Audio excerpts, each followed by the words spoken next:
피부가 얇고 탄력이 저하되어 있는데 모공까지 있어요. 아무래도 이제 피부 겉면을 뚫고 지나가는 상처를 내는 시술이다 보니 이제 다들 이제 너무 아플까봐 많이 걱정들 하시는데 어떨까요? 아픕니다. 안 아플 수가 없어요. 같이 했을 때 시너지가 확 나는 것들이 있어요. 예를 들어서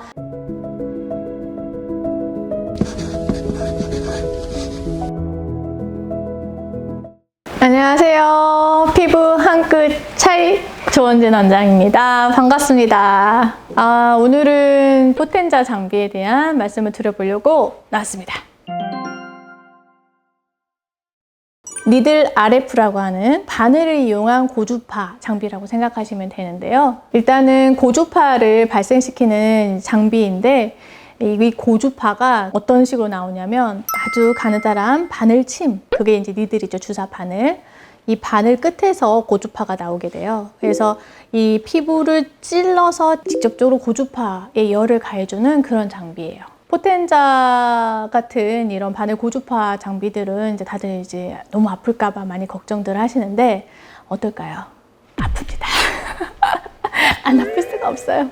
근데 조절이 또 가능하다는 또 장점이 있어요. 이게 에너지의 수준을 조절한다든지 침투하는 바늘의 깊이를 조절을 한다든지 중첩돼서 들어가게 되는 패싱의 횟수를 조절한다든지 이런 식의 여러 가지 세팅을 바꿔가면서 통증 정도를 조절할 수 있다는 부분이 있기 때문에 너무 무서워하지는 않으셔도 될 것 같아요.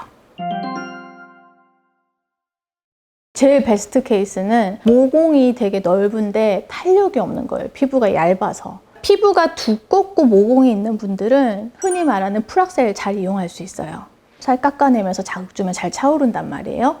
근데 피부가 얇고 탄력이 저하되어 있는데 모공까지 있어요. 이런 분들은 풀악셀 같은 거 이제 막 모공 있다고 하게 되면은 피부가 더 얇아지고 빨개지고 예민해지는 흔히 말하는 레이저하고 피부 얇아졌어야 하는 케이스가 될 수밖에 없는 거예요. 근데 이런 분들에게는 해결책이 바로 포텐자 같은 니들 RF입니다. 이런 니들 RF를 직접적으로 꽂아서 에너지를 주게 되면은 피부가 이제 고주파에 의한 영향으로 수축하게 되면서 모공도 개선이 되지만 피부 진피층 자체에 재생도 같이 되기 때문에 전반적으로 피부가 많이 좋아질 수 있게 돼요.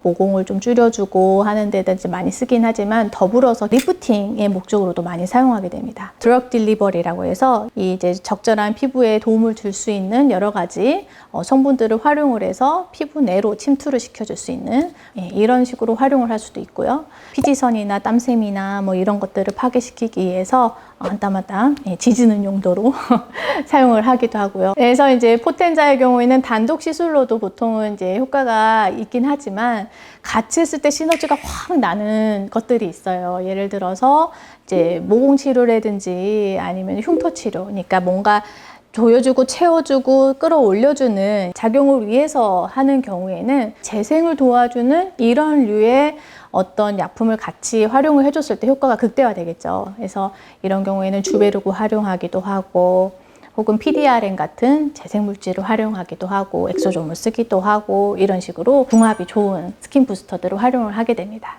니들 RF 자체만으로 이 리프팅이 확 올라가는 부분이 약할 수도 있는 부분이 있기 때문에 탄력과 모공은 니들 RF로 잡아주면서 울세라와 슈링크 같은 하이프 장비를 같이 컴바인해서 라인을 확 리프트 시켜주면서 피부 자체는 쫀쫀하게 만들어주는 이런 조합도 상당히 괜찮고요. 혹은 이제 여드름 흉터 치료를 하시는 분들의 경우에는 이 패인 부분들이 좀 살이 이렇게 잘 차오를 수 있도록 주베룩 같은 걸 주입하게 되는데 포텐자를 활용을 해서 진행을 하는 경우들도 있습니다. 이런 경우도 이제 상당히 불편함이 적으면서 효과적으로 피부가 차오를 수 있는 방법이죠.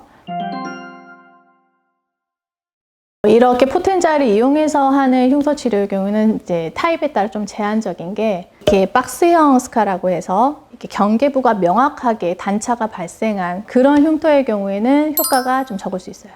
아주 짧은 모공용 흉터라든지 아니면 롤링형 스카라고 해서 이런 흉터의 경우에는 도움이 될 수 있습니다. 대부분 걱정을 하시는 게 얼마 동안 얼굴이 안 좋을지, 언제 이제 정상적으로 맨 얼굴로 다닐 수 있을지 이 부분에 대한 고민도 있을 수 있는데요. 효과는 상당히 좋지만 하고 나면 빨개지고 좀 강하게 받는 경우에 진물도 나오고요. 찔린 자국 하나하나 까맣게 딱지가 앉아서 이런 부분들에 대한 다운타임을 고려를 하셔서 최소 한 3, 4일에서 일주일 정도, 그 정도는 시간을 좀 확보를 해주시는 게 좋을 것 같습니다. 아무래도 이제 피부 겉면을 뚫고 지나가는 상처를 내는 시술이다 보니 기본적으로 감염에 취약할 수 있겠죠. 그래서 하시고 나면은 손으로 만진다든지 특정 자극될 수 있는 기능성 화장품을 쓴다든지 좀 약간 자극적인 어떤 약품을 사용한다든지 이런 것들을 좀 자제해 주시는 게 좋고, 땀을 많이 낸다든가 열탕이나 사우나 같이 습한 환경이라든지 뭐 등등의 피부에 어떤 이제 상처에 염증을 일으킬 만한 행위들을 조금 조심해 주시는 게 좋아요.